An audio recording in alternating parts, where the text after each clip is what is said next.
ही घटना 40 परिसरात घडलेली आहे. यामध्ये मोहम्मद अख्तर रजा मोहम्मद हा जो फिर्यादी आहे, हा बाहेरून जेवण करून 40 परिसरात बसला होता. तर कॅटरर्सचं काम करणारे जे 2 आरोपी आहे आपले नागपुरे आणि बादल शेंडे, ते कॅटरर्सचं काम करून आले होते.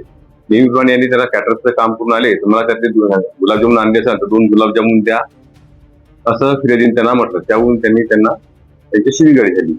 शिवीगाळी झाल्यानंतर दोन्ही आरोपी निघून गेले. थोड्या वेळ त्यांच्यासोबत आयुष मेश्राम तिसरा आरोपी जो आहे ते याला सोबत घेऊन आले. आयुष मेश्रामनी परत तुम्ही यांना काय म्हटलं असं म्हणून शिवीगाळी केली व त्या जवळचा चाकू त्याच्या मांडीवर मारला. त्यामध्ये फिर्यादीच्या तक्रारीवरून आपण गुन्हा नोंद केलेला आहे. तिन्ही आरोपी ताब्यात घेतले. तर अटक आरोपी तिन्ही जे काय काम धंदे करतात याचा काही फारसाही रेकॉर्ड समोर आला आहे? नाही, हे 2 जे कॅटरर्सचं काम करतात ते, त्यामध्ये बादल शेंडे ते नागपुरे, जुना विशेष रेकॉर्ड नसतो.